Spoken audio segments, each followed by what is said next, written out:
grapes, we have rhubarb, we have fruit trees, we have blackberries, we have nectarines, we have peaches all mixed in with our vegetables. In that little garden, one of our 4 gardens, we'll have over 60 to 80 types of food in that little area. What that does is create an ecosystem, and then different products and everything else comes in and takes care of that. It makes a more dynamic system. It lets them put like pesticides, herbicides, dry. What we do is we walk in here in the summertime. That looks just like one big jungle. There's grapevines growing everywhere. We have the trees piling over like waves of green over the fence into the yard. And that's when you walk through the forest, see one plant on the earth where you find 1 or 2 species growing. Doesn't exist. Even the desert, thousands of species and diversity. Yet we want to do gardens with just tomatoes. We're not following again. It's amazing. Creation is the best gardener and food producer. We need to follow that instead of these ideas that we have monoculture and things like that. Okay, we have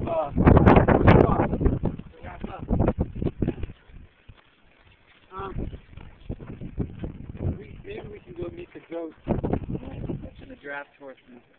But let's maybe we'll do a loop and the goats are this way. Chickens. We get eggs from them. Most animals, we also get manure so we don't have to import anything for the food production. And they free range in the afternoon, so it reduces the amount for grain. They eat bugs, and they have, if you ever had a farm egg with a rich yellow yolk, orange compared to a box, has anyone ever had like a free range farm egg? Mm-hmm. If you haven't, you have to come back for fried eggs in the morning or an omelet.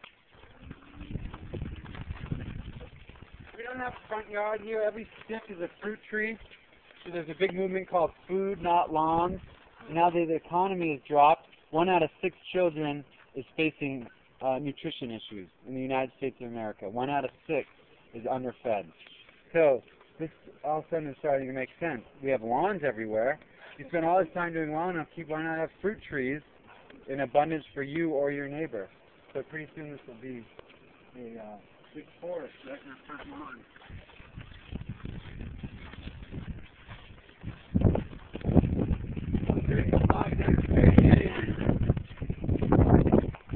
It is the weekend, so it's time for people to take more of a break.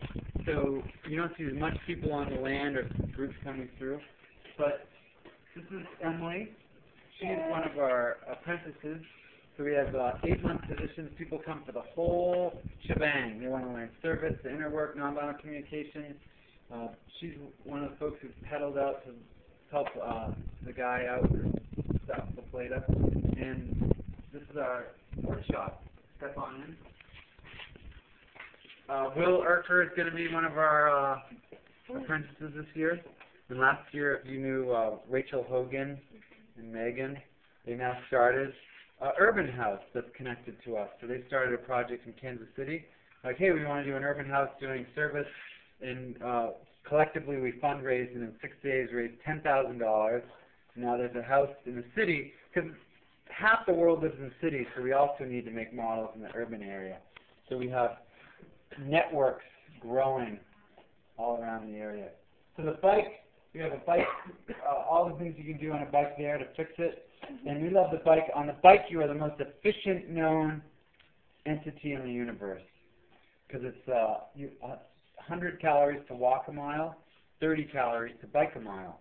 It's more efficient than a vulture or a horse. And so you can actually pay back all the energy it took to manufacture your bike if you take care of it. If you get a second-hand bike, like most of these are, you get it for $40 or whatever, and you keep it in its life cycle. So we do most of the stuff by bike. We have this big 600-pound trailer. It towed 4 musicians around Kirksville Square on Earth Day playing. Joby was the one biking them. If you know Jonathan Lessing, he was doing it. And yeah, we could bike you around the yard. With all of our bikes, we can carry about 1,500 pounds. And some days, most stuff here doesn't feel like the classic work, like you might clear a trail for an hour. We send 5 people down to glean 50 huge watermelons because the frost was coming. A neighbor called, I can't harvest them all. So we filled them up on the extra cycles and biked for the day and brought back 50 watermelons, and that was our work day for the day. And we can pick up people, like I said, at the train, so there's ways people can visit and try different ways of moving around with public transportation. And then all these hand tools, like just one example, a shaving board. This is the handles that we make here. You just take a piece of wood. It's a traditional bike. We built this with wood on the land. You just lock the tree and you go whoosh, whoosh, whoosh, whoosh, whoosh, whoosh. And you can switch it really quick. You can lock it, unlike having to undo the bikes every time. And then in no time, you'll have a handle for any of these hand tools. And it's a way of, again, being self-sufficient.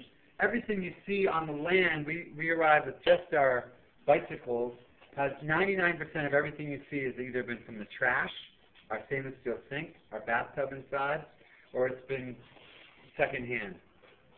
So all of a sudden you can build up an incredible, thriving system without having to actually purchase anything except something secondhand. We have some wild tools. Yeah, crazy tools.